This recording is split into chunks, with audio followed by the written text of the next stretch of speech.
글로벌 위기 속 스타트업을 통한 저성장 시대 혁신 전략 세션이 시작되겠습니다. 안녕하십니까? 본 세미나의 사회를 맡은 제주국제자유도시개발센터 산업육성팀 이무록 팀장입니다. 바쁘신 일정에도 불구하고 오늘 이 자리에 참석해 주신 내빈 여러분들께 감사의 말씀 드립니다. 본 세션은 코로나19 장기화, 우크라이나, 러시아 전쟁, 미중 무역 갈등 등 글로벌 경제 위기 상황 속에서 스타트업 창업 생태계 활성화를 위한 각계각층의 전문가들을 모시고 지속 가능한 제주와 대한민국의 발전 방향을 모색하고자 기획되었습니다.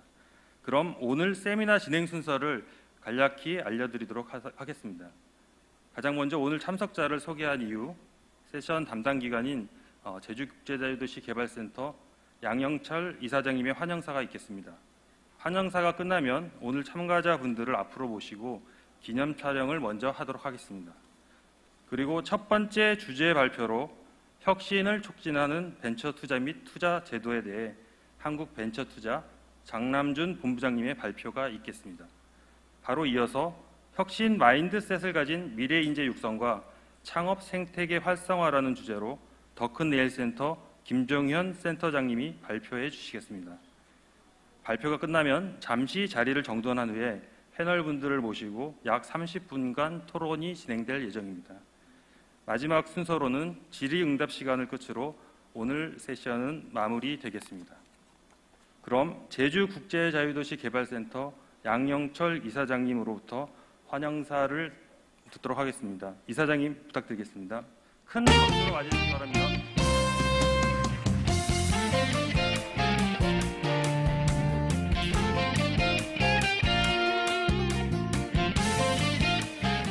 안녕하십니까. JDC 이사장 양영철입니다.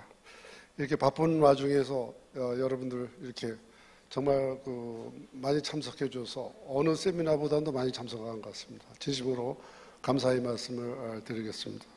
그리고 오늘 정말 바쁘신 와중에 귀한 분들이 많이 오셨습니다. 우리 한국벤처투자 장남준 본부장님, 우리 더큰일센터 김종윤 센터장님, 우한 형제들 이현재 이사님, 그리고 당근마켓 정민아 실장님, 그리고 제주특별자치도 최명동 국장님, 여러분들이 나와서 오늘 발표와 토론을 해주게 되겠습니다. 여러분도 알다시피 2020년 올해 세계 경제가 상당히 어렵다라고 하는 걸 잘 아실 겁니다. 코로나 재확산, 다음에 러시아와 우크라이나 사태로 인한 공급망 불안, 인플레이션 심화, 통화 긴축에 따른 수요 부진 등으로 성장세가 상당히 이제 둔화되고 있습니다. 하지만 이런 위기 속에 이 오늘 논의되는 벤처 스타트 기업은 지난해만 해도 6만 8천 개의 일자리를 늘렸다고 합니다. 우리나라 10대 대기업이 내놓은 것보다 훨씬 많은 일자리를 창출하고 있는 것으로 알고 있습니다. 이만큼 이제 벤처와 스타트 기업이 우리나라 경제 발전에서 한 축으로 자리 잡고 있습니다. 4차 산업혁명 시대의 혁신적인 아이디어로 중무장한 스타트업들이 새로운 혁신과 도전을 통해 미래를 이끌어갈 것이라 생각합니다. 또한 이는 코로나라는 위기를 극복하고 새로운 변화를 만들 것이라고 확신합니다. 저희 JDC도 이 노력에 동참을 하려고 합니다. 저희 회사 내에 많은 벤처기업들이 와 있고 그리고 서서히 그 실력을 발휘하고 있습니다. 여러분 오늘 참석하신 분들의 고견을 또 듣고 참석하신 분들도 언제나 벤처를 하고 싶다라고 하면 JDC하고 연결시켜 드리겠습니다. 뿐만 아니라 우리가 이제 서귀포 우리 단지 내에 카카오가 이번에 이제 워케이션이라고 하는 여러분 잘 아시겠습니다만 워케이션이라고 하는 큰 이제 건물도 짓고 또 유치도 하려고 합니다. 뿐만 아니라 저희 서귀포시에도 또 마찬가지로 크게 우리가 건물을 지어서 이렇게 다양한 벤처 기업들이 올 수 있도록 생태계를 만들어 나가도록 그렇게 하겠습니다. 그래서 저희들이 제주도 경제뿐만 아니라 우리나라에 커가고 있는 이런 벤처 사업에 동참을 해서 국가 산업의 발전에도 기여하고자 합니다. 거듭 오늘 이 자리에 참석해 주신 여러분과 그리고 발표와 토론을 맡아주신 여러분들에게 진심으로 감사드립니다. 그리고 저희들도 저희 KDC도 이 흐름에 절대 놓치지 않고 선두를 지키면서 여러분들과 함께 같이 가겠다라고는 말씀을 드리면서 저희 인사 말씀을 가름하고자 합니다. 고맙습니다. 이사장님 환영사 감사드립니다. 이사장님 그 다리 단상 위에 같이 올라가 주시면 되겠습니다. 이어서 기념 촬영 예정입니다. 참석자분들은 단상 위로 올라와 주시기 바랍니다.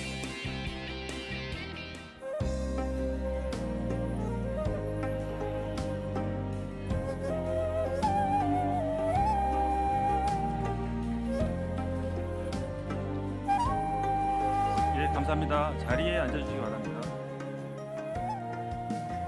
그럼 세션 첫 번째 순서로 혁신을 촉진하는 벤처 투자 및 투자 제도를 주제로 한국벤처투자 장남준 본부장님의 발표가 있겠습니다.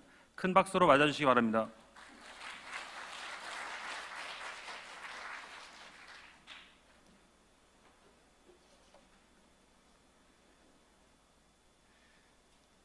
예, 안녕하십니까. 한국벤처투자 장남준입니다. 제주 포럼을 통해서 발표의 기회를 주셔서 감사드립니다.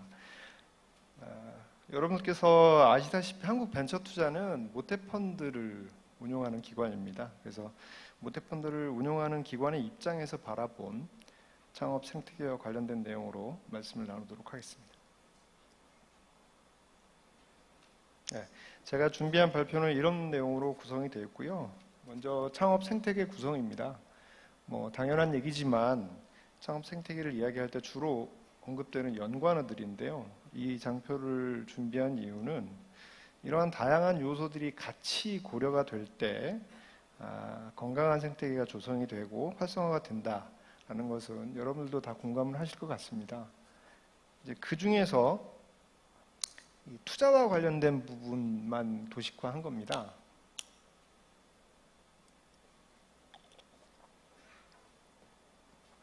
일반적으로 이제 투자를 이야기할 때 이 투자하는 벤처 캐피탈과 투자를 받는 벤처 기업이 이제 주된 요소인데요. 전체적인 구조를 봤을 때는 조금 더 복잡합니다. 왜냐하면 작년에 우리나라 벤처 캐피탈들이 벤처 기업에 투자한 자금이 작년에 투자한 것만 약 7조 7천억 정도 됩니다.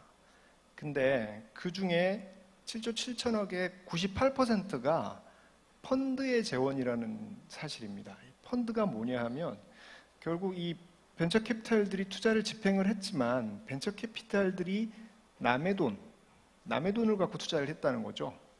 그러니까 7조 7천억의 98%를 댄 그 출자자들은 그럼 왜 벤처 캐피탈들한테 돈을 맡기는 것인가? 이거를 이해를 하는 게 상당히 중요한 부분이라고 생각합니다. 벤처 캐피탈들한테 출자하는 이 출자자들의 대부분의 출자의 취지는 돈 벌기 위해서 하는 겁니다. 벤처 캐피탈들이 좋은 기업에 투자해서 내 돈을 벌어줄 거야 라는 기대를 가지고 펀드에 출자를 하게 되는 것이죠. 그런 기대와 결과가 매칭이 됐을 때 여기에 그려진 이 사이클이 계속 순환이 되면서 지속적인 어떤 생태계가 유지가 되는 것이죠. 이제 벤처 펀드의 구조인데요. 다들 아시겠지만 벤처 펀드가 대부분의 돈을 대는 이 출자자들과 그 다음에 그 펀드를 운용하는 벤처 캐피탈로 구성이 되는데 벤처 캐피탈이라고 하면 우리나라의 한국투자 파트너스, 에이티넘 인베스트먼트 이런 기관들이 있고요. 벤처 펀드에 출자하는 기관들은 여기 전략적 출자자, 재무적 출자자로 나눠놓긴 했지만 그거를 무자르듯이 딱 구분하기는 어렵고 여러 가지 어떤 출자의 동기가 있는데 그거의 대부분은 사실은 재무적인 목적을 달성하기 위해서 하는 거죠. 이런 출자자들이 출자를 하고 그 이 만들어진 펀드가 투자가 됐을 때 카카오니 우아한 형제들이니 하는 기업들이 탄생하게 되는 거죠. 물론 벤처 캐피탈의 투자가 가장 직접적인 요인이다라고 말씀드리기는 어렵겠지만 그 벤처캐피탈 투자를 받아서 성장을 하게 되는 것입니다. 제가 이제 스타트업의 성장 사례를 이야기할 때 가장 자주 드는 예인데요. 카카오의 사례를 보면 카카오가 벤처캐피탈이 2011년에 투자를 했는데 2011년에 투자하면서 2010년 재무자료를 보면 2010년도에 매출액이 3천만 원에 당기 순손실이 40억 원이었어요. 근데 그걸 보고 벤처캐피탈이 투자를 하죠. 200억 정도를 투자를 합니다. 그리고 카카오가 지금 보면 카카오만 봤을 때 기업 가치가 약 33조, 카카오에 관련된 비즈니스들의 회사의 기업 가치를 다 합치면 현대차의 시가총액을 뛰어넘죠. 이거는 뭐 카카오라는 회사가 이렇게 큰 회사가 됐고 벤처캐피탈들이 돈을 이렇게 많이 벌었어요라는 의미도 있지만 더 큰 것은 카카오라는 스타트업이 우리 사회를 얼마나 바꾸어 놨느냐. 우리가 쓰는 어떤 메시징 서비스의 의미, 그 다음에 우리의 뱅킹 시스템도 완전히 바꿔놓고요. 여러 가지 그 사회 시스템들을 그냥 바꿔버린 거죠. 그래서 우리의 생활, 경제 구조를 바꾸는 것이 벤처캐피탈이 스타트업들에 투자하는 진정한 어떤 사회적인 가치이고 기능이다라고 생각을 하고요. 그래서 스타트업에 대한 투자 그리고 그 기업들의 성장은 정말 우리 사회에 모두가 공감하는 핵심 성장 동력이 될 수 있다라고 생각을 하는 것입니다. 국내외의 벤처 투자 현황인데요. 금액으로 보면 미국 대비 우리가 경제 규모 차이가 있으니까 금액의 차이는 있지만 매년 20% 이상씩 벤처 투자가 이루어지고 있습니다. 상당히 높은 비율로 스타트업들이 주목받고 있는 것이죠. 우리나라의 스타트업 지원 정책은 뭐 제가 모든 나라의 사례를 다 알지는 못합니다만은 꽤 촘촘하게 잘 돼 있어요. 아시다시피 창업 준비하거나 극초기의 기업들은 창조경제혁신센터나 창업진흥원의 여러 가지 프로그램을 통해서 커버되고 있고요. 그 다음에 이제 초기 투자에 대해서는 팁스 프로그램 그리고 한국벤처투자가 출자하는 초기 전용 펀드 같은 것들을 통해서 지원이 되고 있고요. 그 다음에 이제 그로스 단계는 역시 한국벤처투자, 성장금융이 펀드 출자 등을 통해서 하고 있습니다. 요즘은 특히 또 팁스 프로그램이 워낙 성공한 사례로 인식이 되면서 시드 팁스, 밑으로는 시드 팁스, 위로는 스케일업 팁스 같은 팁스 프로그램도 고도화가 되고 있는 상황입니다. 한국벤처투자는요, 이게 모태펀드를 운용하는데 모태펀드도 이름 그대로 펀드입니다. 펀드인데 다른 벤처펀드랑 뭐가 다르냐면 기업에 직접 투자하지 않습니다. 모태펀드가 펀드에 출자를 하는 거죠. 그래서 펀드 오브 펀즈라고 이야기를 합니다. 펀드에 출자를 하면 이 펀드가 벤처 기업들에 투자를 하는 겁니다. 그럼 벤처 기업들이 성장을 하면 그 수익을 펀드가 회수를 하고 그 회수된 자금을 다시 모태펀드나 다른 출자자들한테 배분을 해서 돌려주는 구조입니다. 그래서 모태펀드에는 그럼 누가 돈을 얼마나 냈느냐라는 건데요. 정부의 10개의 부처가 지금까지 누적적으로 8조 2천억 정도를 냈고요. 그 돈을 가지고 모태가 1049개의 벤처펀드를 지금까지 17년 동안 만들어 왔습니다. 출자를 한 거죠. 그래서 1049개 펀드의 전체 금액은 34조 7천억 정도 되고요. 여기서 중요한 건 뭐냐면 모태가 8조 2천억의 돈을 가지고 출자한 돈은 11조인데요. 24조 정도가 모태 이외의 민간 자금이라는 겁니다. 그러니까 정부 돈보다 2배가 넘는 자금이 8조 2천억 기준으로 하면 2배가 넘는 자금이 벤처펀드에 들어왔다는 거예요. 그래서 1049개 펀드들 중에 청산된 펀드가 243개입니다. 펀드가 그 생애를 끝나고 청산이 된 거고요. 그 243개 펀드의 수익 배수는 약 1.3배 돈을 벌고 있는 거죠. 그렇게 해서 돈이 벌려서 돌아온 돈은 다시 펀드로 출자되는 상황입니다. 여태까지 그래서 모태펀드가 출자한 1049개 펀드를 통해서 총 8,800개 회사가 27조 원의 투자를 받아서 우리나라 스타트업들이 성장하고 있는 것이죠. 한국벤처투자는 모태펀드를 운용하는 기관이고요. 2005년에 만들어졌고 공공기관입니다. 근데 모태펀드 운용뿐만이 아니라 스타트업 생태계 육성을 위한 여러 가지 업무들을 하고 있습니다. 그러면 모태펀드가 8조 2천억이 그동안 얼마만큼 회수가 됐느냐도 궁금하실 텐데요. 누적적으로 3조 7천억 원이 모태펀드로 다시 회수가 됐습니다. 그리고 청산된 자펀드의 수익률이 IRR 7.5%예요. IRR 7.5%는 간단히 이야기하면 IRR 7.5%로 10년 정도 운용을 하면 원금의 2배가 되는 정도의 수익률입니다. 그리고 멀티플은 그러니까 수익 배수는 1.3이고요. 최근에는 벤처캐피탈들이 투자할 때 모태펀드는 아무래도 정부기관이다 보니까 정책적인 목적을 도외시할 수 없는데요. 창업 3년 이내에 매우 초기 기업들에 투자하는 패턴을 보여주고 있습니다. 연 37%가 넘는 성장률로 초기 기업에 대한 투자들도 늘고 있습니다. 그러니까 결국은 벤처캐피탈들이 리스크를 상당히 지고 있는 투자를 한다고 판단할 수 있는 지표죠. 지역기업 투자 사례를 보겠습니다. 제주 같은 경우에 모노리스라는 업체가 있고요. 이 회사는 매우 초기부터 모태 직간접 투자를 받았었고요. 보시는 바와 같이 투자 당시 대비 현재까지 직원 수가 4배 정도 증가했고 기업 가치가 5배 정도로 성장을 했습니다. 거의 모든 스타트업들, 그러니까 성공한 스타트업들은 모노리스보다 더 빠른 속도로 고용이 늘고 기업 가치가 성장하는 사례들을 많이 볼 수 있습니다. 타 지역들도 마찬가지입니다. 시간 관계상 일일이 설명을 안 드리더라도 지역에서 창업해서 성장하는 스타트업들의 사례가 상당히 많이 늘고 있습니다.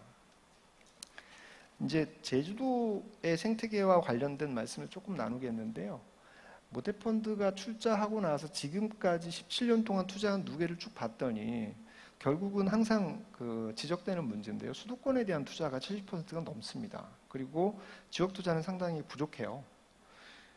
이게 왜 수도권에 대한 투자가 지역 대비 너무 많다, 지역이 왜 투자에 소외되느냐 하는 이유는 다양하게 들 수가 있겠지만 제가 최근에 자료를 찾아보니까 코스피 코스닥에 상장된 기업들의 지역별 분포를 보면 이 비율이랑 매우 비슷합니다. 그러니까 아무래도 이제 수익성을 보고 투자를 하다 보니까 주된 회수 수단이 IPO고요. 그러다 보니까 두 숫자 간에 상당히 상관관계가 있어 보입니다. 5대 광역시에 5% 정도 상장 기업들이 있는데요.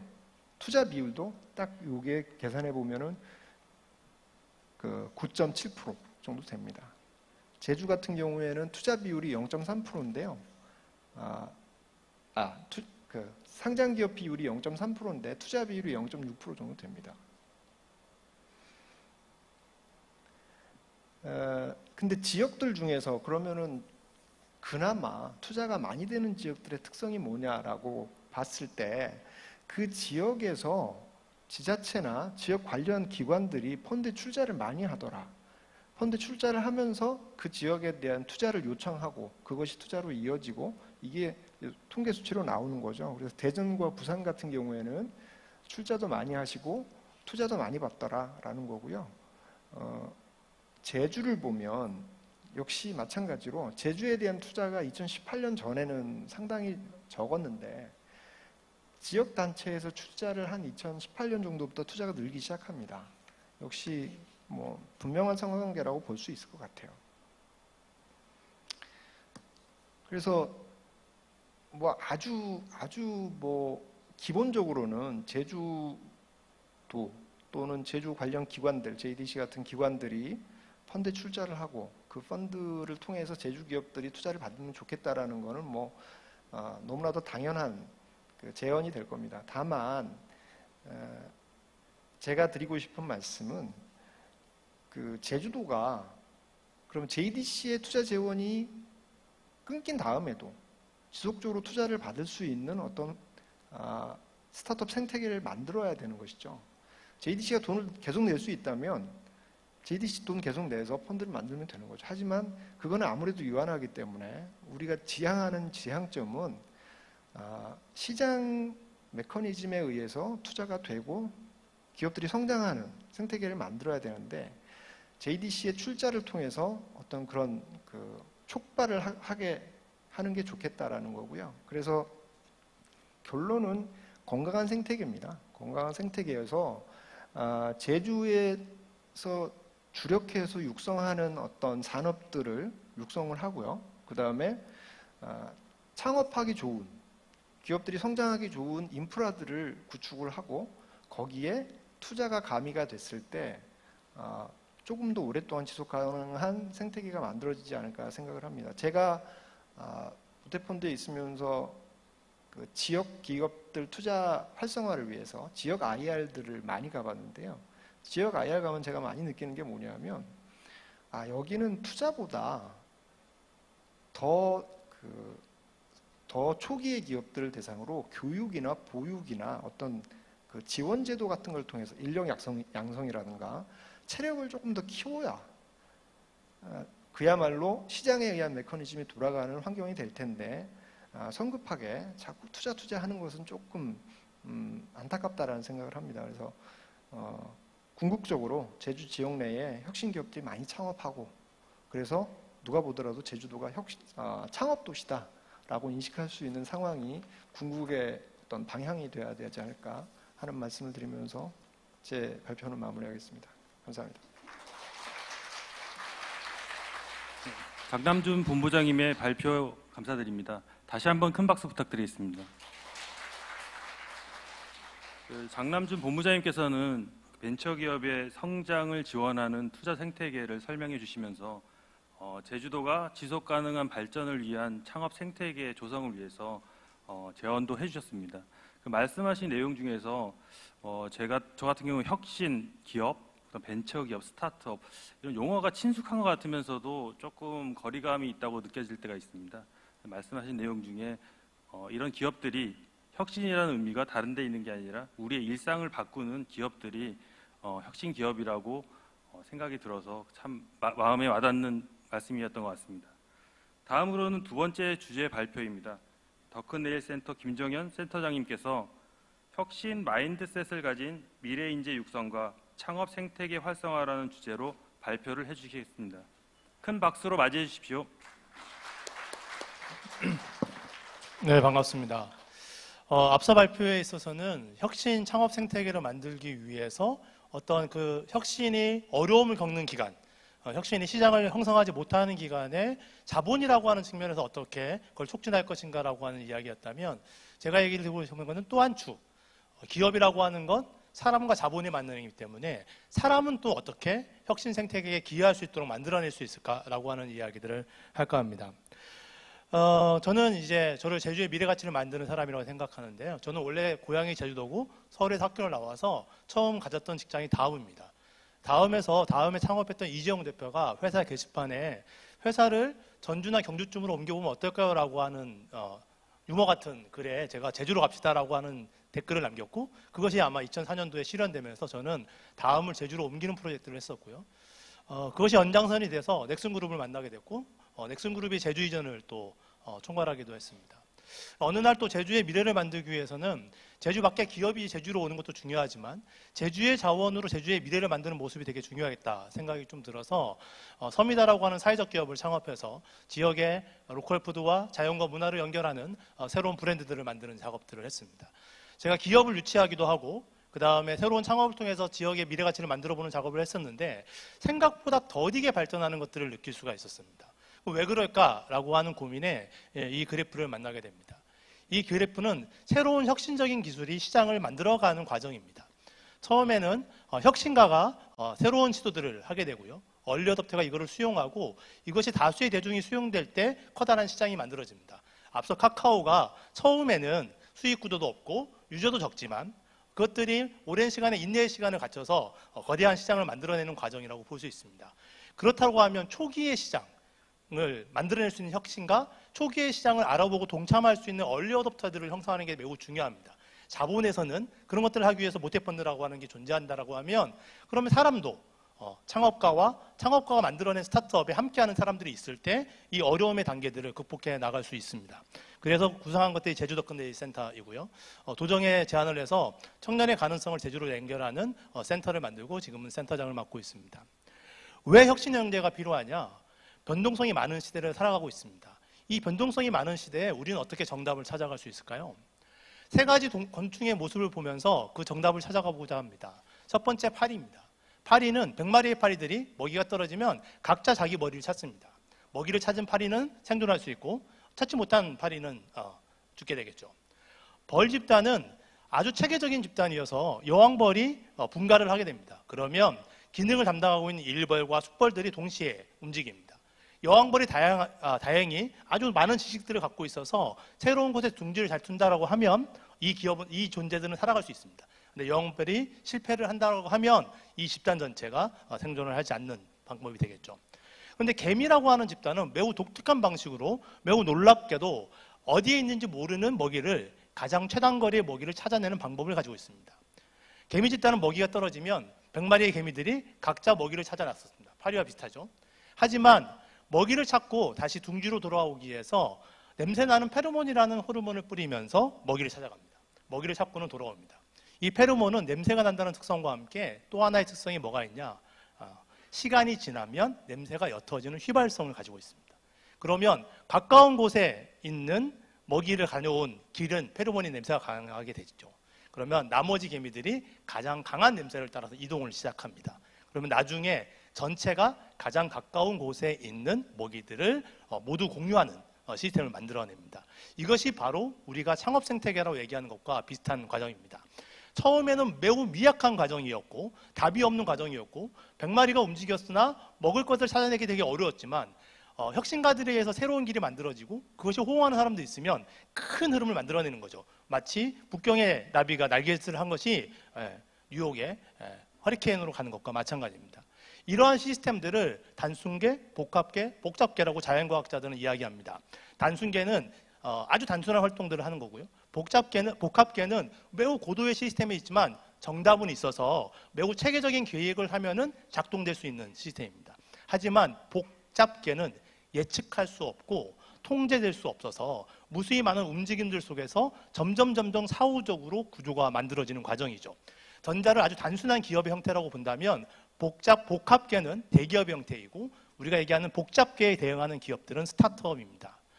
그러면 이러한 복잡계를 잘 움직이려면 능동적으로 움직이는 자율적인 주체가 많이 필요합니다.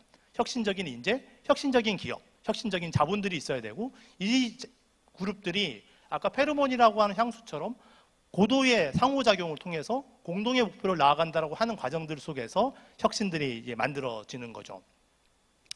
조직의 원리도 바뀌게 됩니다. 과거의 조직은 매우 관료제적인 역할 분담이 명확한 조직이라면 점점 스스로 자기의 답을 찾아가려고 하고 시도할 수 있는 유기체적인 조직으로 이제 변화하게 됩니다. 그러면 이러한 새로운 방식, 복잡계라고 하는 방식에 적응할 수 있는 혁신적인 생태계에 적응할 수 있는 사람들은 어떤 특성을 가질까요? 우리가 무엇을 만든다라고 하면 두 가지의 특성이 있습니다. 하나는 퍼즐이라는 게 있고요. 하나는 퀼트라고 하는 게 있다고 봅시다. 이 두 가지는 조각을 모아서 무언가를 만드는 공통점이 있습니다. 하지만 아주 다른 차이점이 있습니다. 바로 퍼즐은 정답이 있다는 거고 퀼트는 정답이 없다는 겁니다. 우리가 퍼즐을 맞추려고 하면 여럿이 함께 한다면 서로 논의해서 전략을 짜고 역할을 분담하고 하나하나 정답을 맞춰가는 과정들을 하게 됩니다. 이때는 어떻게 계획을 잘 세우고 효율적으로 진행하냐가 매우 중요하겠죠. 하지만 퀼트를 만들어내는 과정들은 천 조각을 보면서 단기적으로 무엇을 만들 것인가를 고민하고 그 결과물을 이후에 계속하면서 처음에는 배 모양을 만들려고 했으나 집 모양을 만들 수도 있고 집 모양을 만들려고 했으나 우주선 모양을 만들 수 있는 매우 창조적인 과정들을 연속하게 됩니다. 그래서 앞서처럼 정해진 답들을 수행하는 것들은 관리적 태도라고 한다면 새로운 답을 찾아가는 과정들을 수행할 수 있는 것들은 기업가적인 태도 아니면 혁신가적인 태도라고 볼 수 있습니다. 그래서 우리가 제주를 혁신적인 창업 생태계로 만들어간다라고 한다면 그러한 것들을 시도할 수 있는 사람부터 길러야 된다. 우리의 창업 생태계의 혁신 역량의 총합은 바로 지역의 인재들의 혁신 역량의 총합이라고 볼 수 있습니다. 그러면 이러한 인재들은 어떠한 인재들이고 우리는 그러한 인재를 과연 길러낼 수 있을까요? 저는 이제 메슬로우라고 하는 심리학자의 자아실현자라는 개념을 가지고 이 개념들을 도출합니다. 메슬로우는 인간은 매우 창조적이고 협력적인 존재라고 생각을 했습니다. 그런데 어떤 존재는 그렇지 않고 어떤 존재는 그렇게 될 수 있는가라는 것들을 고민했고요.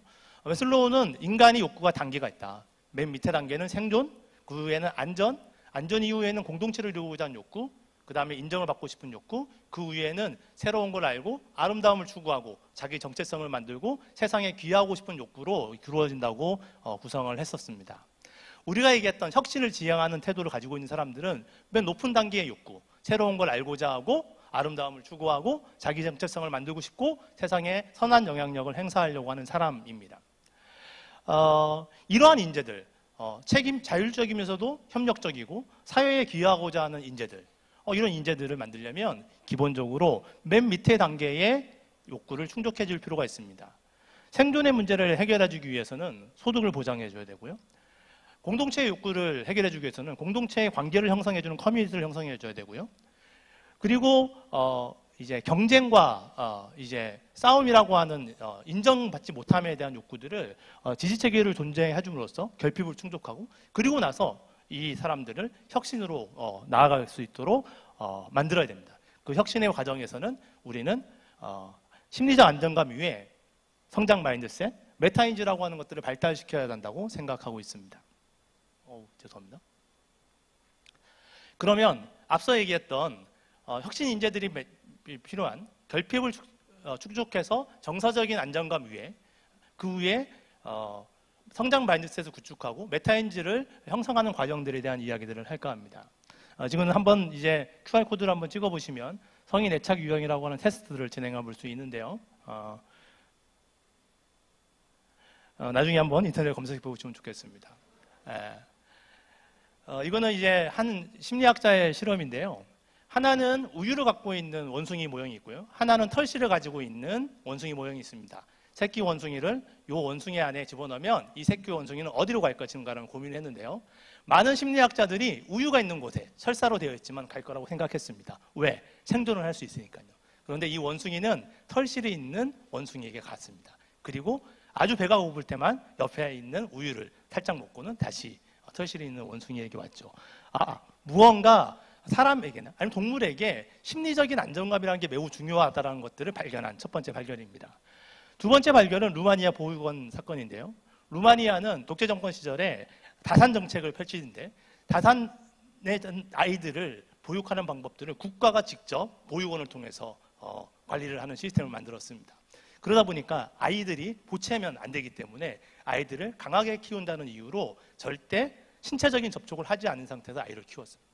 근데 이 아이들이 나중에 전 세계로 입양을 가게 됐습니다. 그런데 심리학자들이 연구해 본 결과 이 아이들 중에서 사회적인 범죄를 발생하거나 지능이 낮거나 사회적 관계를 제대로 형성하지 못하는 문제를 발견하게 된 거죠. 그 이유를 발견해 봤더니 초기에 애착이 형성되지 않으면 사람은 정서적으로든 사회적으로든 발전할 수 없다는 것들이 되고 심리학자들은 이거를 계속 찾아서 어떤 사람들이 심리적인 애착 관계가 형성되지 않는가라고 하는 것들을 낯선 사람과 어머니가 아이가 있는 실험을 통해서 만들어냅니다. 이 과정에서 아주 어릴 때 부모와 안정적인 정서적 관계가 이루어지지 않으면 자기를 부정하거나 타인을 부정하는 형태의 심리적 불안정성들이 만들어지고요. 이 심리적 불안정성은 사회적 경선을 형성하는데 매우 어려움을 가지고 있다는 것들을 알게 됩니다. 사회적 관계가 형성되지 않을 때 지능이라든가 창조성은 떨어지게 되는 거죠.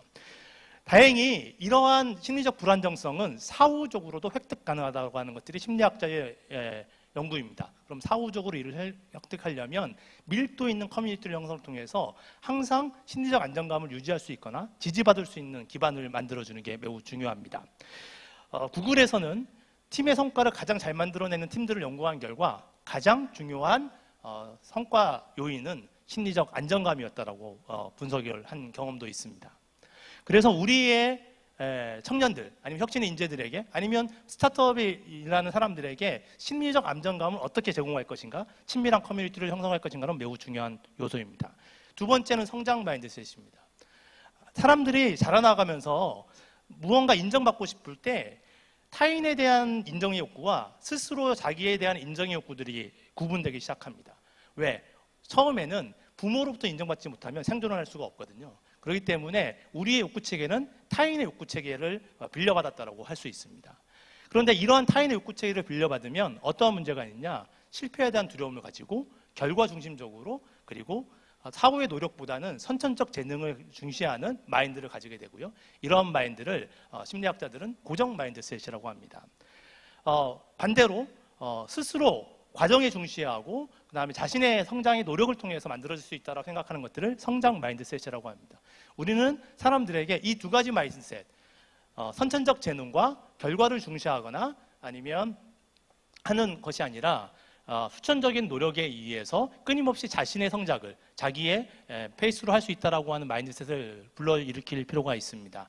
이 역시 밑에서 스스로의 인정체계들을 작동시켜줄 수 있는 주변의 좋은 멘토라든가 컨설턴트라든가 선생님들의 응원이 필요하죠. 이를 통해서 새로운 혁신을 만들어내야 합니다. 지금의 과정은 혁신을 만들어지는 과정인데요. 혁신은 항상 두려움의 지대를 거치게 됩니다. 두려움을 돌파하지 않으면 혁신할 수 없고요. 이 두려움을 돌파하는 과정은 심리적 안정성과 내가 성장할 수 있다라고 하는 두 가지의 마인드에 시작을 합니다. 그리고 이러한 심리적 정서들을 그릿이라고 표현하고 있습니다. 마지막으로는 메타인지입니다. 메타인지는 자기를 투명하게 바라보는 세계 속의 자기로 인식하는 객관적 인식체계를 의미합니다.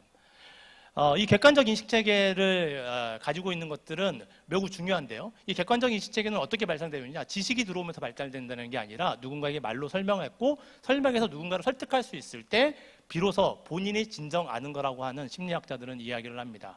그래서 학습 방법들이 수동적인 지식 습득 체계가 아니라 끊임없이 실험해보고 누군가를 설명하고 설득하는 과정으로 학습 방법이 이루어져야 되고요. 단순히 무언가를 설득하는 과정을 넘어서서 계획을 수립하고 실행해보고 그걸 모니터링하고 성찰해서 다시 결과에 반응하는 과정들을 가지게 됩니다. 이를 통해서 새로운 걸 기획할 줄 알고 실행할 줄 알고 자신의 감정을 조절할 줄 알고 타인의 감정과 생각을 이해해서 사회적 관계를 만드는 과정 전체를 메타인지라고 이야기할 수 있습니다. 이러한 메타인지가 발달한 사람들은 협업에 매우 능합니다. 경기 전체를 바라보면서 상대의 축구선수의 위치와 우리 축구선수의 위치와 우리 공의 위치들을 보면서 경기하는 유능한 축구선수와 같습니다. 결국 본인을 넘어서서 사회적 관계를 형성하는 인재들을 만들어야 됩니다. 그걸 하기 위해서는 프로젝트 기반 학습이 필요합니다. 미래 인재는 단순히 전문적 기술이 있는 것이 아닙니다. 이런 정서적 기능이 있어야 되고요. 그 다음에 좀 더 넘어서서 다인들과 배려하고 사회적 관계를 형성하는 것들을 매우 중요하게 보고 있습니다. 제주도 컨네일센터는 그런 걸 하기 위해서 만들어졌고요. 저희는 탐나는 인재라고 하는 4가지의 역량을 기반으로 인재를 선발해서 그 인재들에게 소득을 지원하고 프로젝트 기반 학습을 하고 그 다음에 시창업에 대해 지원하는 안전한 시스템들을 만들고 있습니다. 6개월간의 프로젝트 기반의 교육과 6개월간의 진로 모색의 기간, 그 다음에 12개월의 진로 실현 기간 동안 월 150만 원의 소득과 안정적인 교육, 그리고 통합적인 지원 체계를 가지고 있습니다. 이를 통해서 현재 매년 150명을 선발하고 있는데요. 5대1의 경쟁률, 그 다음에 90%가 넘는 교육 수료율, 75%에 가까운 취창업 성공률을 보이고 있으며 우리와 함께하는 기업들은 매우 높은 만족도를 보여주고 있습니다. 미래 혁신 인재들이 육성되면 이들은 창업가로 가기도 하고요. 아니면 창업가가 되지 못하더라도 창업 생태계에서 창업가를 따라서 창업 생태계에 기꺼이 기여하는 사람이 됩니다. 그렇게 되면 기업은 성장하고요. 그럼 또 새로운 인재들을 수요를 하게 됩니다. 따라서 기업과 자본이라고 하는 측면과 인재라고 하는 측면은 항상 같이 있어야 서로 상승작용을 하면서 새로운 미래를 만들 수 있습니다. 항상 우리 안에 미래를 만들 수 있다는 잠재력, 포스가 있다고 생각하고요. 여러분들과 제주에 포스가 함께하기를 바랍니다. 감사합니다. 두 번째 발표를 해주신 더큰 네일센터 김정현 센터장님께 다시 한번 큰 박수 부탁드리겠습니다. 김종현 센터장님은 지속가능한 창업 생태계를 위해서는 혁신 인재가 필요하고 이 혁신 인재들을 육성하기 위한 다각적인 방향 및 방법론에 대해서도 제언을 해주셨습니다. 역시 교육 쪽을 계셔서 그런지 그 성인 애착 유형 테스트를 잠깐만 보여주시고 그냥 넘어가셔가지고 이 호기심을 유발하는 능력은 대단하신 것 같습니다. 그럼 다음 자리는 약 3분 정도 자리를 정리를 하고 토론을 시작하도록 하겠습니다. 토론자 여러분은 단상 위로 이동을 해주시고 방청객 여러분께서는 잠시만 기다려 주시기 바랍니다. 단상 위로 올라와 주십시오.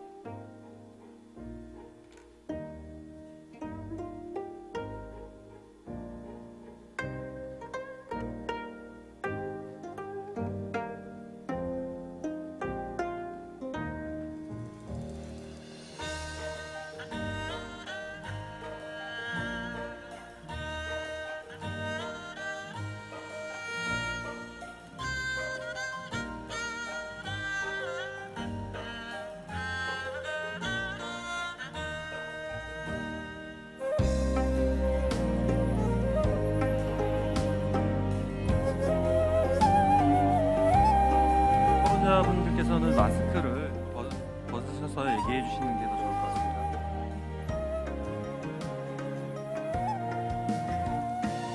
그럼 자리에 다 착석을 하셔가지고 그럼 지금부터 본격적인 토론을 시작하도록 하겠습니다. 지금부터는 오늘 좌장을 맡고 계신 제주국제자유도시개발센터 곽진규 단장님께 마이크를 넘겨드리고 진행을 부탁드리도록 하겠습니다. 단장님 부탁드리겠습니다. 예, 반갑습니다. JDC 곽진규입니다. 오늘 토론 주제가 그 스타트업 혁신 전략 이렇게 되겠는데요. 그 이제 정부가 바뀌고 또 그 도정이 또 새로 바뀌었는데 이것이 바뀌어도 여전히 변하지 않고 공통적으로 그 추진한 중점 정책 중에 하나가 청년이라든가 또 스타트업 육성 이런 것들이라고 생각이 됩니다. 이런 이제 국가적 사회적 흐름 속에서 과연 제주는 현재 어디까지 와 있고 또 앞으로 미래 제주가 가야 될 방향은 어딘지 이런 것들에 대해서 저희가 좀 심도 있게 모색해보는 그런 의미 있는 토론이 될 것으로 기대가 됩니다. 또 때마침 또 그 제주도 그 신도정에서 추진하고 계시는 그 핵심 공약 중에 하나가 그 상장기업 20개 제주도 유치가 되겠는데요. 그래서 그 이러한 분위기에 맞물려서 우리 제주도의 그 스타트업 생태계에도 굉장히 그 좋은 영향이 미치고 또 좋은 전개가 기대되는 그런 시점인 것 같습니다. 그럼 이제 시간이 많지 않아서요. 그 바로 토론에 들어가 보도록 하겠습니다. 첫 번째 토론을 우리 제주도 최명동 국장님께 좀 부탁을 좀 드리겠습니다. 제가 이제 좀 전에 언급드렸던 그 상장기업 20개 제주도 유치 이거 관련해 가지고 조금 더 이제 좀 보충해서 좀 설명을 좀 듣고 싶고 또 그리고 그 제주도 그 전체 국장님이 경제통상 일자리를 총괄하고 계시는 엘리트 국장님이신데 그 제주도의 그 기업 지원 정책 전반에 대한 이 개관 그렇게 소개를 좀 부탁드리겠습니다.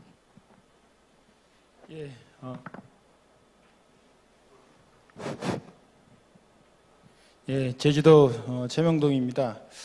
먼저 이제 상장 기업과 관련돼서 제주가 지금 현재 코넥스까지 해서 이제 9개 이제 상장 기업이 있는데 코스피, 코스닥은 이제 8개입니다. 근데 제가 이제 전체 저희 그 대한민국의 이제 주식회사 수가 약 70만 개가 넘어가거든요.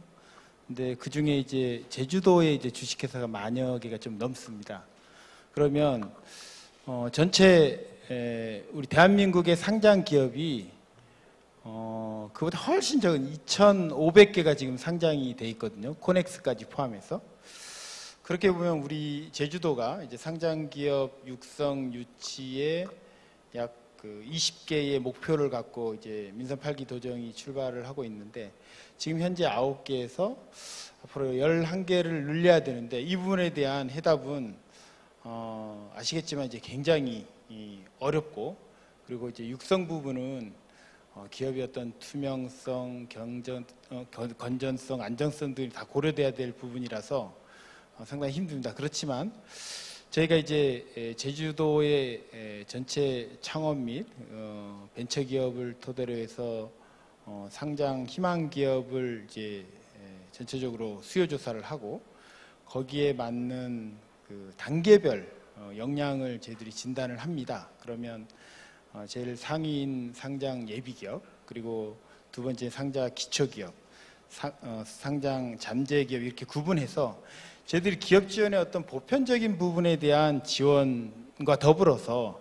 상장 예비 기업에 대한 선택적인 지원, 그리고 당장 이제 내년부터 예산을 확보해서 지원 프로그램을 이제 시행할 예정입니다. 그렇게 되면 물론 이제 8월달에 이제 소카가 상장이 돼 있지만 지역 내에 많은 이제 상장을 희망하는 기업들로 어떤 재정 투자 이 부분에 대해서 저희들이 적극적인 지원을 통해서 2026년까지 이제 20개 상장 기업 육성 유치가 좀 어려울지 모르지만 예비 기업 육성 차원에서 저희들이 적극적으로 지원하겠다는 말씀을 먼저 드리겠습니다. 그리고 이제 저는 이제 제도적인 측면을 좀 논하고 싶어요. 왜 그러냐면 제가 2006년도에 제주특별자치도가 출범을 하고 저희가 특행 기관인 제주 중소기업청이 이제 도에 흡수가 됐습니다. 근데 지금은 16년, 17년이 흐른 상태에서 중기부가 상당 부분 어떤 벤처 투자라든가 창업 생태계 조성을 위한 예산 지원 사업을 하고 있는데 제주가 이제 지방청이 없는 상황에서 상당 부분 그런 지원에서 이제 소외되고 있어서 저희가 이제 조직 부분에 대한 건의를 꾸준히 하고 있고 그거에 대한 이제 성과를 내도록 하겠습니다. 지금 저희들이 이제 창업 활성화에 대한 부분들은 굉장히 이제 다양한 사업들을 이제 추구하고 있는데 특히 청년 창업과 관련돼서 중기부는 매해 이제 75억 원의 재정 투자를 통해서 전국 그 권역별로 6개 대학을 청년 창업 중심 대학으로 육성을 하게 됩니다. 올해 저희는 이제 전남 제주권에 이제 호남권에 포함이 돼 있어서 지금 올해 선정된 게 이제 전북대학교거든요. 이런 부분에 대한 창업 중심 대학으로서의 제주가 6개 권역 플러스 알파 개념으로 창업 중심 대학을 유치해야 된다라는 생각을 하고 있고 이 부분에 대한 저희들이 이제 도정의 어떤 역량을 더 집중해야 되겠다는 생각을 하고 있습니다. 저희가 이제 창업 부분에 대해서는 저희 서귀포시에 이제 스타트업 타운도 조성하고 있고 그리고 지역 혁신 펀드를 조성해서 올해부터 2024년까지 60억 원을 이제 모태펀드와 이제 결합을 시켜서 2배인 이제 120억 원을 투자를 하게 됩니다. 이런 부분에 대한 재정 투자 그리고 창업진흥에 관한 법률에 보면 중기부가 이제 중소기업진흥기금이라고 있습니다. 이 기금에 대해서는 중소기업 창업투자회사 창투사를 통한 투융자가 가능하도록 돼 있고 근데 이제 국가는 되는데 이제 지방은 안 되게 돼 있거든요. 이거는 제주가 이제 창업하기 굉장히 어려운 지역이고 그리고 어렵지만 잠재력이 큰 지역이기 때문에 제주특별법의 권한 이양을 받아서라도 저희 중소기업 육성 기금을 통한 창투사의 투융자하는 부분을 제도 개선을 통해서 마련해 보도록 하겠습니다. 앞으로 적극적으로 도정에서는 창업 활성화 및 벤처 투자에 대해서 적극적인 지원과 관심을 갖도록 하겠습니다. 예. 네, 고맙습니다. 뭐 예정에 없던 박수까지 받으셨으니까 책임이 막중하십니다. 잘하겠습니다. 예. 그 제주만이 제공할 수 있는 그 굉장히 훌륭한 그 기업 환경이라는 게 있을 거예요, 분명히. 그래서 근데 이제 그거를 어떻게 가공해서 잘 요리를 해가지고 우리 기업들에게 전달을 하느냐 이런 것들이 이제 저희들 숙제인 것 같은데요. 그 다음으로는 우리 그 우한 형제들 이현재 이사님. 이게 이제 우한 형제들은 처음에는 뭐 한 자본금 3천만 원 정도로 이제 시작을 했던 이제 스타트업인데 지금은 이제 자산 규모가 이제 한 5조 원 정도가 됩니다. 이제 뭐 독일계 회사가 이제 인수를 하는 동에 지금 뭐 유니콘 기업에서는 리스트에는 빠졌습니다만 여전히 스타트업의 그 뭐 BTS 같은 그런 존재죠. 저 이지연 이사님하고는 좀 더 그 제주를 좀 포커싱해서 좀 여쭤보고 싶은데, 이 대한민국 전체 이 스타트업 그 생태계에서 제주가 차지하는 포지셔닝, 현재 위치와 상황 이런 것들을 좀 한번 객관적으로 한번 봐주시고, 또 이제 그것도 지금부터 부족한 것은 무엇이고 그것을 무엇을 채워나갔으면 좋겠고 어떻게 채워나갔으면 좋겠는지 이런 것들을 아울러서 한번 좀 견해를 좀 듣고 싶습니다. 네, 안녕하세요. 배달의 민족 서비스를 하는 우아한 형제들의 이현재입니다. 스타트업계의 BTS다 이렇게 말씀해 주셔서 너무나 감개무량하다라고 감사의 말씀을 드리고요. 항상 고민이 많습니다. 저희 앞서서 사실은 1차 벤처 세대들이 굉장히 일궜던 네이버나 지금의 이제 다음 이런 회사가 카카오로 이제 성장하고 그런 과정들도 있었고, 최근에 사실은 스타트업들이 굉장히 많은 또 주목들을 받고 있습니다. 근데 시대적 요구가 있다고 저는 생각이 들어요. 스타트업이라고 생각하면 이제 새롭게 비즈니스를 시작하지 얼마 되지 않은 회사를 지칭하는 단어인데요. 왜 스타트업인가를 생각을 해보면 사실 청년 실업 문제가 지금 굉장히 높게 되어 있고, 청년뿐만 아니라 일자리가 더 이상 안 만들어지는 이런 시대에 한국이 도래를 했고요.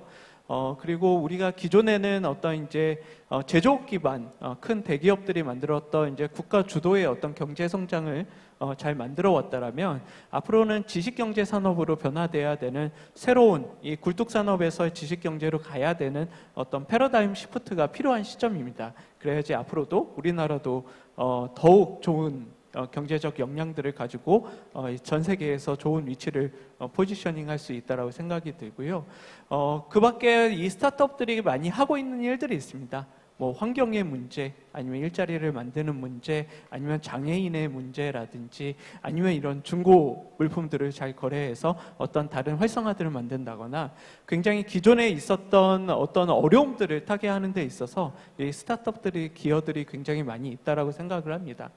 그런 면에서 앞으로도 스타트업은 국가뿐만 아니라 모든 이 경제 주체들이 주목하는 어떤 현상으로도 늘어날 것이라고 생각이 드는데요.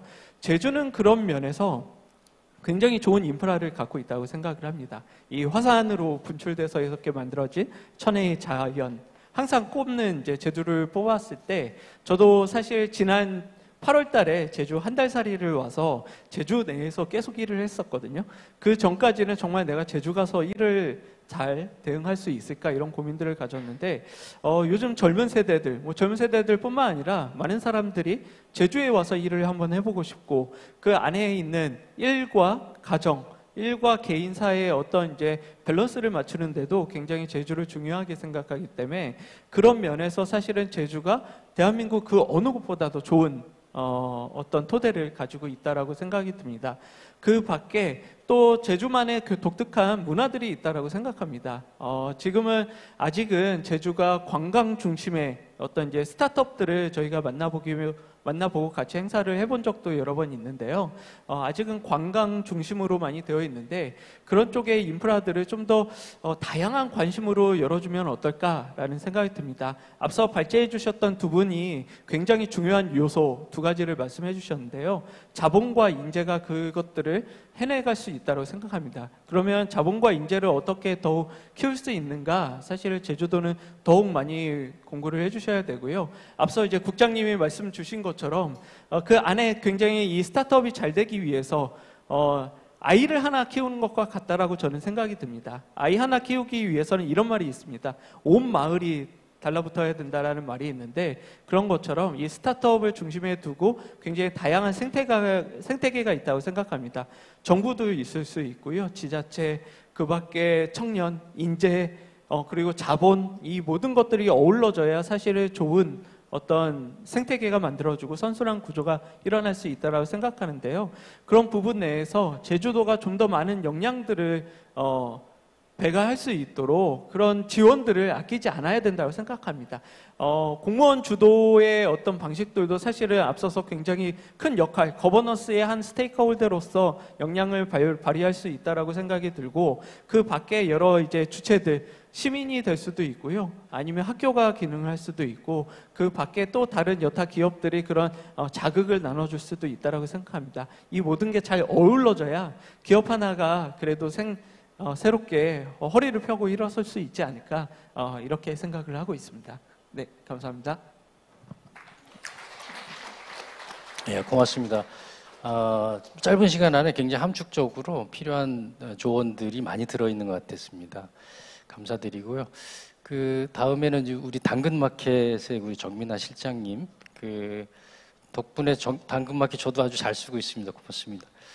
그 당근마켓도 사실 이제 시작은 그 판교에 있는 그 기업들, 그 거기 근로자들 이제 뭐 물품 거래하는, 옛날에 뭐 판교 장터 뭐 이런 앱으로 이제 시작했던 조그만 앱인데, 지금은 당근마켓도 한 3조 원 정도에 가까운 이제 자산 가치를 가진 그 굉장히 큰 기업이 됐고, 유니콘 기업이 됐습니다.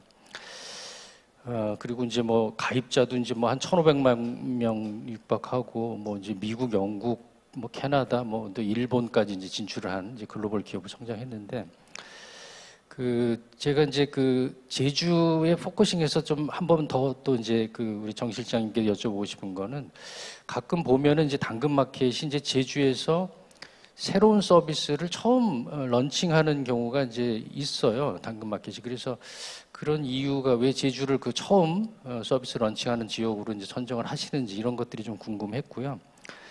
그리고 이제 또 그 스타트업들에 있어서 제주가 갖는 매력이 있다면 또 정 실장님 생각하시는 또 견해를 좀 듣고 싶습니다.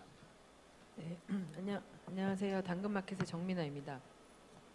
옆에 스타트업의 BTS가 계셔가지고 그거에 비하면 저희는 아주 작아요.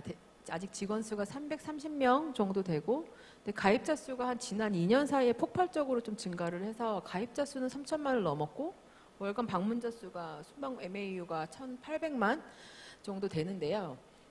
처음에 그 말씀해 주셨듯이 판교장터라고 작게 시작을 해서, 저희는 이렇게 지역 한정된 그 지역을 풀어달라는 요청이 되게 많으신데 안 풀 거거든요. 그러니까 이제 지역 커뮤니티로 가겠다라는 목표가 처음부터 있었고, 그래서 한 동네마다 300명씩 열어달라고 요청을 300명이나 500명 정도, 그래야 그때 지역을 오픈하기 시작했어요. 그래서 전국 오픈하는 데까지는 창업한 이후로 한 3년 걸렸나? 2015년 정도에 창업을 해서 2018년에 전국 오픈이 됐고, 그 전국 오픈한 시점부터 급성장을 한 건데, 그 과정에서 저희가 전국적인 이 데이터를 보면 제주도의 이 활성화율이 굉장히 높습니다. 거의 최고 수준이에요.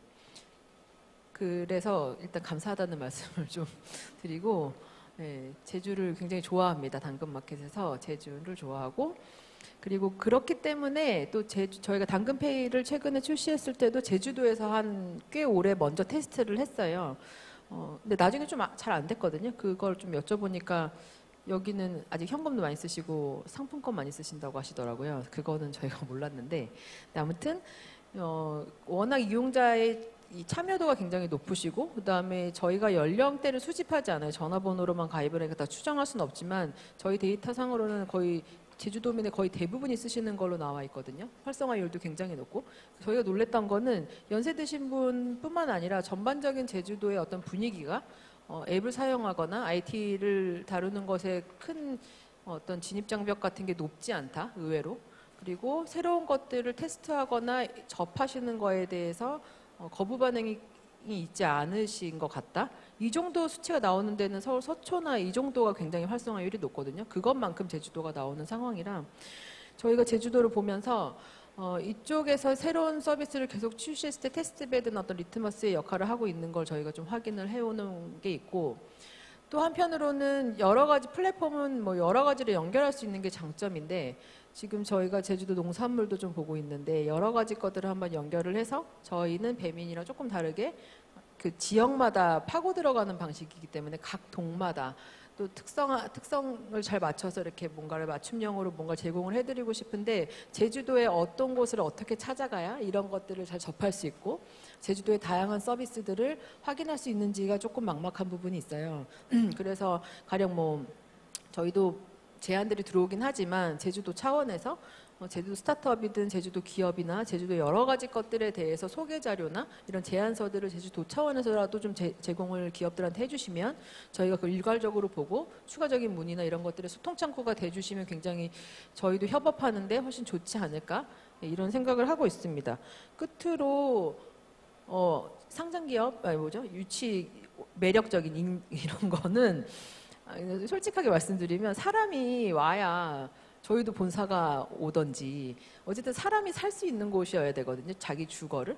그렇지 않으면 기업은 여기에 메인을 오기가 좀 어렵고 그냥 뭐 법인 이전 정도에 할 수 있겠지만 정말 여기서 모일 수 있느냐가 제일 중요한 것 같아요. 근데 그걸로 봤을 때 아까 이현재 이사님 말씀해 주셨지만 저희 스타트업 직원분들이 저희 당근도 이번에 올해 제주도 많이 내려왔는데 제주도 많이 내려오세요. 제주도에서 일하고 싶어 하시고 워케이션도. 근데 그게 주거로 연결되지는 않는 거죠. 예. 그랬을 때 그 중간에 어떤 것들을 잘 메워 나간다면 그리고 저희가 아무리 재택을 한다고 해도 가끔 모여야 될 필요도 있거든요. 그런 것들이 조금 더 원활하게 된다면 충분히 제주도에서 어떤 제2의 본거지를 마련할 수도 있는 길들이 나오지 않을까 이렇게 생각합니다. 이상입니다. 네. 우리 정 실장님 그 마이크 든 김에 간단하게 하나만 더 여쭤보고 싶은데 그러면 이제 당장은 어려울지라도 그 제주에서 지금 또 현재 또 기업 활동하고 있는 스타트업들이 또 많이 있잖아요, 실제로. 그럼 앞으로 내려올 계획이 있거나 현재 또 활동하고 있는 스타트업들이 이 제주에서 기업 활동하는데 가장 필요한 게 뭔지 뭐 한두 가지만이라도 좀 말씀을 좀 해주십시오. 가장 필요한 거요?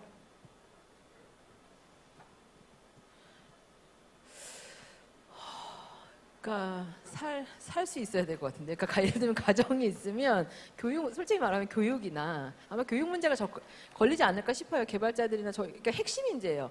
그러니까 저희는 인재가 있는 곳으로 회사는 가요. 그렇기 때문에 서울에서도 강남에서도 테헤란 이렇게 되는 거거든요. 예. 그렇다면 두 가지 방법이 있을 것 같아요. 제주도에 이런 인재가 육성되고 있는지, 채용할 수 있는 인재가 있는지, 혹은 서울에 있는 인재든 어떤 전국에 있는 인재들이 제주도에서 주거를 바탕으로 살아갈 수 있는 여건이 되는 것들이 조금 더 어떤 보이는지 그런 전망들이 그게 제일 중요한 부분이지 않을까 싶습니다. 네, 고맙습니다. 최 국장님 한 번 더 여쭤보겠는데 지금 여러 가지 그 니즈들이 있어요. 그 기업 활동하는 데 있어서 특히 이제 그 청년 창업 활성화라든지 또 그 스타트업 공간을 제공한다든지 하는 것들이 이제 도의 또 큰 역할 중에 하나인데 요거 관련해서 이제 도가 지금 현재 갖고 있는 정책이라든지 하고 계신 그 현황이라든지 또 계획이라든지 이런 것들을 좀 잠깐 좀 소개를 해주시죠.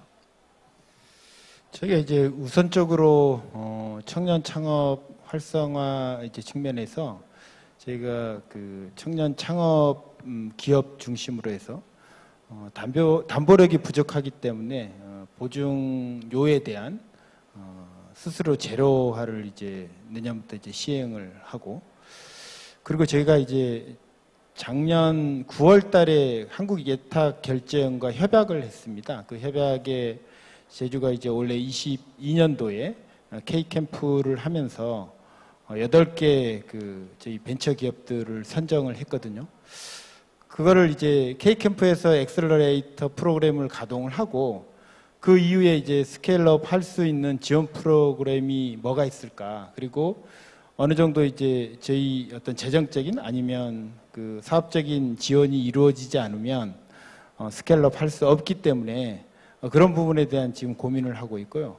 지금 서귀포 같은 경우는 스타트업 타운을 조성해서 저희가 이제 주거하고 이제 직주 근접형의 그 창업 타운을 조성하고 있거든요. 내년 2024년까지 조성할 예정입니다. 한 220억 정도 투자를 하는데 이런 창업 공간도 다양하게 만들고 저희 저희 대학교 인근에 보면 산천단 가기 전에 지식산업센터도 지금 공사가 이제 설계를 하고 있습니다만은 공사를 진행할 예정입니다. 이런 것들이 지역의 이제 창업 활성화 그리고 창업 공간 제공에 더욱 또 그 도움이 되지 않을까 그렇게 생각을 하고 있습니다. 예, 고맙습니다. 좀 기대해 보겠습니다. 김종현 센터장님, 아까 발표 내용 중에서도 보니까 이제 스타트업 활성화의 이제 인재 양성, 육성 활성화가 이제 굉장히 필수 조건이라는 거는 이제 잘 알았는데요. 보면은 더 끝낼 센터 같은 경우에는 이제 소득을 제공하는 교육 훈련 이런 방식이었어요. 그래서 이게 스타트업 하는 사람들한테는 일정 부분 헝그리 정신이 필요하지 않냐 이렇게 이제 의견을 주시는 분 입장에서는 약간 좀 의아해할 수도 있어요. 소득까지 제공하면서 스타트업 교육을 시킨다. 그래서 이 부분에 대해서의 어떤 실효성이랄까요? 예, 그 부분에 대해서 잠깐 좀 얘기를 듣고 싶습니다. 일단 사람을 어떻게 육성할 수 있을까라고 하는 것들을 고민할 때까지 매슬로우에 대한 얘기들을 했죠. 어떠한 이제 안정성을 기반하지 않고서는 혁신할 수 없었다는 얘기들이 좀 있고요. 또 하나는 우리가 이제 기업에게 지원 시스템이 아니라 투자 시스템을 하는 이유가 여러 가지가 있지만 그거는 기업의 자율권을 되게 보장하는 겁니다. 왜냐하면 우리가 기업에게 이제 만약 중간 지원 조직이 지원하는 방식들이 어떻게 지원하냐면 사업 계획서 내봐. 뭐는 쓸 수 있고 뭐는 안 쓸 수 있고 이렇게 통제를 통해 가지고 지원을 하면 혁신적인 스타트업들은 그걸 못 견뎌요. 돈을 준다거나 그거 하고 싶지 않아요. 근데 투자를 받은 거에서 투자의 결정권은 기업가가 갖고 있는 겁니다. 그래서 이제 그 안을 인건비로 쓰든지 마케팅 비용을 쓰는지를 자율적으로 할 수 있죠. 그럼 우리가 이제 고민을 할 때 창업가를 육성할 때 아니면 창업 기업을 육성할 때 이제까지는 투자 방식보다는 지원 방식입니다. 여전히 창업 아이템 좋으면 어떻게 하냐면 한 5천만 원 줄 테니까 어떤 사업비 쓸래라고 이제 계획서 갖고 오고 인건비는 몇 % 넘으면 안 돼. 이제 마케팅 비용 이런 건 안 돼. 사는 건 안 돼. 이런 식으로 이제 통제를 하는 거죠. 근데 소득을 지원하는 것들은 이제 아까 쯤에서 소득의 안전망을 주는 이슈이기도 하고 또 한쪽으로는 자기결정권들을 보장해주는 과정들이기 때문에 훨씬 더 능동적인 것들을 합니다. 그래서 저희들은 청년 창업가들한테 사업비는 지원해주지 않아요. 근데 알아서 해결해야 될 문제지만 자기가 하고 싶은 것만큼 굶어 죽지 않게는 해줄게라고 하는 소득을 지원함으로써 청년 창업가를 육성하고 있고 지금 한 3년 사이에 한 50개가 넘는 팀들이 이제 창업으로 이루어지는 것들을 보여주고 있습니다. 그래서 이제 소득을 보장한다라고 하면 이제 예전에는 취업이든 창업이든이라는 게 개인의 어떤 이제 물질적 이익을 위한 거니 그거는 개인이 부담해야 된다는 생각을 가지고 있는데 저는 이제 혁신 생태계 속에서는 그것들은 오히려 사회가 보장을 해주고 혁신적인 활동을 할 수 있는 자율권과 책임성들을 부여해주는 시스템으로 가는 게 맞다라는 생각이 좀 들고요. 두 번째는 이 청년이 사회적인 진입 시기에 한번 이제 자리를 못 잡으면 그거는 이제 사회적 비용이 엄청납니다. 이후에 평생 우리가 보통 얘기하는 일본에서 히키코모니라든가 아니면 이제 유럽에서 니트족이라고 해서 훈련도 받지 않고 고용도 안 되는 현실들이 있거든요. 그래서 차라리 안정적인 소득을 통해서 혁신적인 관계들을 맺고 혁신적인 시도를 할 수 있는 것들이 전체적인 사회적 비용을 줄이는 데 되게 유리하다. 그래서 이제 청년들이 혁신적인 시도를 하는 거에 대한 리스크와 부담들은 사회가 보장을 해주고 다만 그 중에 몇몇이 성공을 한 것들을 다시 사회로서 환원되거나 사회적 비용을 줄이는 방향으로 가는 것들이 맞다라는 것들이 철학이고 이미 저희가 한 400명 정도 청년들을 테스트한 결과 그것들이 훨씬 더 좋은 능동적 태도를 만들어낸다라는 결론들에 도달하는 것 같습니다. 네, 고맙습니다. 말씀을 워낙 잘하셔가지고 귀에 쏙쏙 잘 들어왔어요. 장남준 우리 한국벤처 본부장님 이제 돈 얘기를 조금 좀 해보고 싶은데요.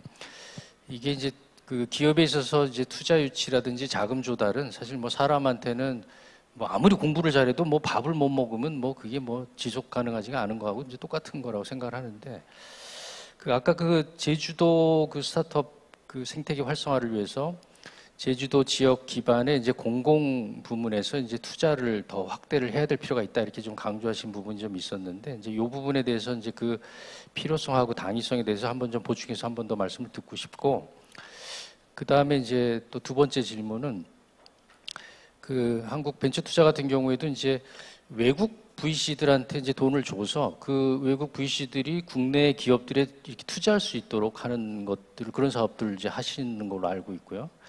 그 다음에 또 이제 드물지만 또 직접 투자도 이제 하시는 걸로 알고 있는데 이게 이제 원래 모태펀드 운영하는 본업 외에 이렇게 이제 잔가지로 또 하시는 일들인데 요 두 가지에 대해서 제주 기업이 그런 것에 혜택을 볼 수 있는 어떤 대상이 되려면 그 기준이 뭐고 또 이제 자격 요건은 또 어떻게 하면 되는지 이 두 가지를 좀 같이 좀 여쭤보고 싶습니다.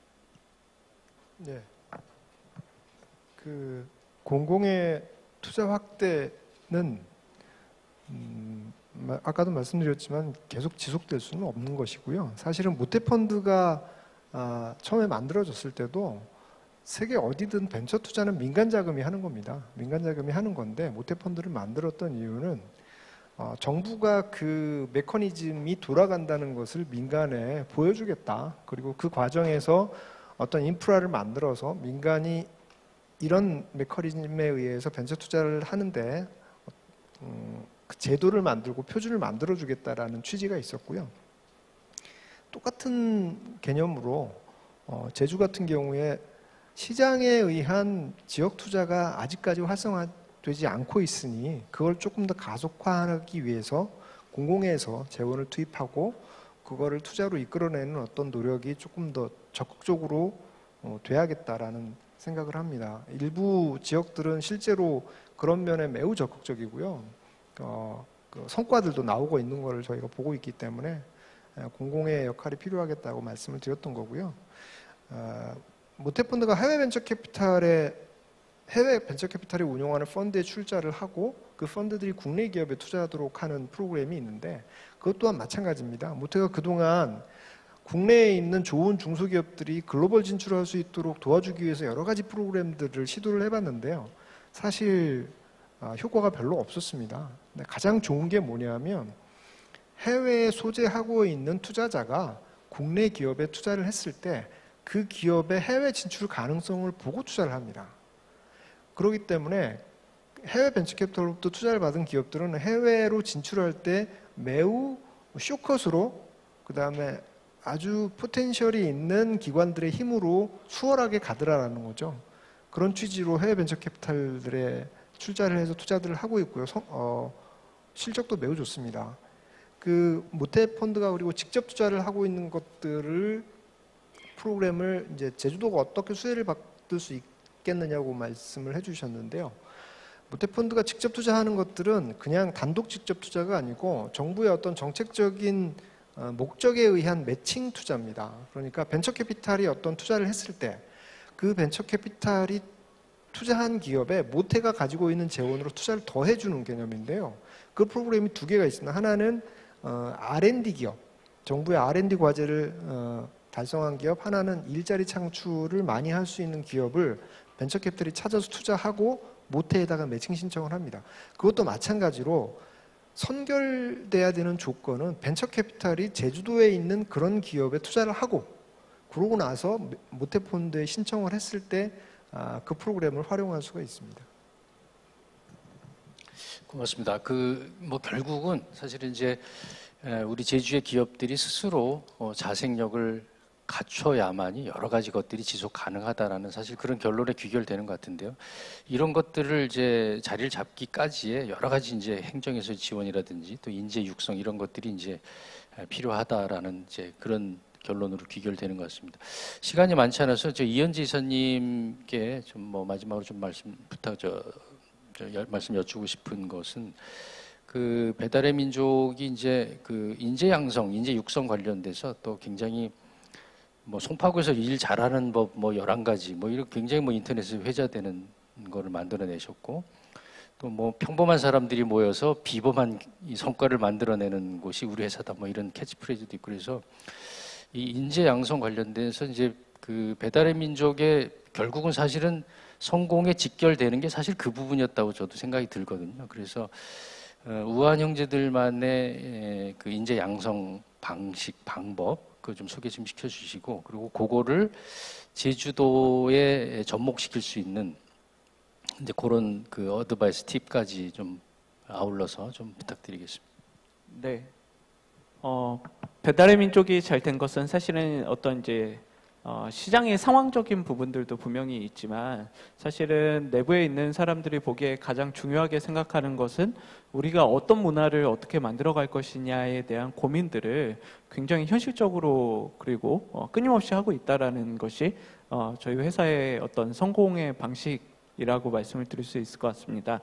앞서 말씀 주신 것처럼 저희가 이제 송파구에서 일 잘하는 11가지 방법이라고 해서 뭐 12시 1분은 12시가 아니다. 뭐 이런 여러 가지 이렇게 있거든요. 뭐 페이스북에서도 1만 건 이상 공유되기도 했고 실제 삼성전자 회장님도 그걸 배우려고 오셨고 현대카드 회장님도 오시고 행안부 차관님도 오실 정도로 저희의 조직 문화를 배우려고 하는 곳들이 굉장히 많이 있습니다. 그런 것들이 단순히 그 어떤 스타트업이라고 해서 수평적 조직 문화를 잘 갖췄다 이렇게 설명드릴 수 있는 것이 아니라 일할 때는 또 이런 것도 있어요. 일할 때는 수직적으로 그리고 평상시에는 직원들끼리 이제 수평적으로. 왜냐하면 스타트업이라고 해서 사실은 자원이 많지 않거든요. 인력이 부족하고 자본이 항상 모자랄 수밖에 없는데 그 상황 내에서 굉장히 빠른 실험과 빠른 실패들을 통해서 굉장히 좋은 레슨들을 가지고 방법론을 찾아가는 게 스타트업입니다. 그래서 그런 문화들을 고양하기 위한 어떤 일하는 방법들,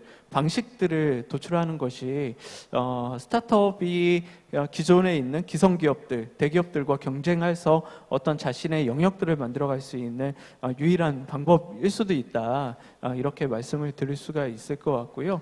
그런 문화들을 다루는 데 있어서 사실 굉장히 좋은 인재를 잘 찾아오는 것도 중요합니다. 그래서 아까 이제 비범한 인재를 뽑아온다 이렇게 말씀을 주셨지만 실제 그런 인재들이 회사 내에서는 어떻게 이 사람이 저희가 인터뷰를 할 때 이 사람이 어떤 마음을 갖고 우리 회사에 오고 싶어 하는가. 배달의 민족 너무 좋아요. 좋은 조직 문화와 좋은 페이를 약속하는 곳이잖아요. 이런 것들을 이야기하는 사람보다 우리의 조직 문화 안에서 같이 공동체 의식을 가지고 스크럼을 짤 수 있는 사람인가. 이런 것들을 굉장히 많이 공부하거든요. 그래서 뭐 특정 기업에서는 굉장히 특출난 인재들을 굉장히 요구하지만 저희는 저희랑 같이 일하면서 굉장히 힘들어도 손잡고 같이 만들어갈 수 있는 문화를 이끌어갈 수 있는 사람들을 굉장히 중요하게 생각합니다. 그래야지만 사실은 조직이 좀 더 좋은 문화를 갖고 나갈 수 있고 함께 일하면서 그 행복감들을 지속 추구할 수 있다라고 생각이 들거든요. 그래서 그런 문화를 잘 가꾸는 게 저희 회사의 굉장히 중요한 방법이었고 이런 것들을 위해 그 뭐 몇 가지 이제 방법론들을 만들고 뭐 예를 들어서 이런 것도 있습니다. 책임은 실행한 사람이 아닌 시킨 사람이 지시한 사람이 책임을 가진다라는 말도 있는데요. 그만큼 누군가가 어떤 실패를 했을 때 그 실패를 가지고 너는 올해 왜 이거밖에 못했어? KPI라는 것을 가지고 특정 담당자를 이렇게 조율하는 것보다는 전체 우리가 그런 실패들을 통해서 당연히 그 실패에 대한 책임들은 있는데 그 실패에 대한 책임들은 조직장이나 최고 책임을 가진 사람이 가질 수 있도록 해서 직원 스스로가 굉장히 다양한 도전과 책임을 스스로 가지고 더 열심히 일할 수 있는 환경들을 만들어가는 것 이런 것들이 스타트업한테는 굉장히 좋은 어떤 기성 기업들과의 도전할 수 있는 방법이 아닐까 이렇게 생각을 하고 있습니다. 네, 고맙습니다. 굉장히 팀워크를 중요시하는 굉장히 한국적인 또 이런 그 문화여서 또 뭐 공감이 더 됐던 것 같고요. 또 그 책임은 최종적으로 결정한 사람이 진다. 이것도 굉장히 좀 와닿는데 한편으로는 그 저도 이제 한 부문에 이제 책임을 지는 사람으로서 이제 부담도 있지만 또 한편으로는 제가 하는 일을 책임을 또 우리 이사장님이 다 지어주실 것 같아가지고 또 한편으로 또 편안한 마음으로 좋은 또 회사의 분위기를 이제 또 볼 수 있었습니다. 이 시간이 이게 지금 저희가 이제 40분 주어졌는데 이게 4시간을 해도 사실 짧을 것 같은데 벌써 40분이 다 돼서 뭐 전체 세션은 이렇게 마무리를 해야 될 것 같습니다. 아쉬움을 남긴 채. 제가 이제 마지막으로 그 한 말씀 좀 같이 좀 드리고 싶은 게 그 미국의 어떤 대학에서 이제 재밌는 조사를 했는데 지금 이제 전 세계적으로 이제 탑 클래스에 있는 그 예술가라든지 또 이제 체육인들 이런 사람들을 이런 사람들을 처음에 가르쳤던 어린 시절에 가르쳤던 첫 번째 지도자들을 다 조사를 해봤대요. 수백 명을. 근데 뭐 공교롭게도 다 시골에 굉장히 평범한 뭐 그런 선생들이었다고 합니다. 근데 다만 이분들은 이제 3가지 공통점이 있었는데 첫 번째는 그 일을 재밌어 하게 했다라는 거고 두 번째는 잘한다 이렇게 칭찬을 계속했다라는 거고 세 번째는 그 일을 계속 지속 가능하게 할 수 있도록 서포트를 해줬다라는 거예요. 그래서 그 얘기를 들으면서 저는 이제 우리 제주도 스타트업들에게 그런 존재가 됐으면 좋겠다라는 생각이 듭니다. 제주 자체가 아주 화려한 그런 곳은 아닐지라도 이 세 가지를 해서 스타트업들이 실패해도 보듬어주고 지속 가능할 수 있도록 환경을 제공해주고 지원해주고 하는 것들을 그래서 결국은 이제 글로벌 회사로 또 성장시키는 이 과정을 우리가 지켜보는 그런 제주도가 됐으면 좋겠다라는 생각을 마지막으로 오늘 토론은 이것으로 마치도록 하겠습니다. 경청해 주셔서 감사합니다. 예. 예, 그 플로어 질문을 원래 계획은 하긴 했었는데 시간이 지금 돼서 뭐 한 개 정도 받아도 괜찮은 건가요? 그럼 하나 정도 받을까요? 저 플로어에서 질문 하나 정도? 예, 한 명 받도록 하겠습니다. 그 플로어에서 질문 있으신 분 손을 들어주시면은 저희가 지명을 하도록 하겠습니다. 뭐 오늘 질문 안 하면 뭐 나는 집에 안 가겠다 하시는 분만 손 들어 주시죠.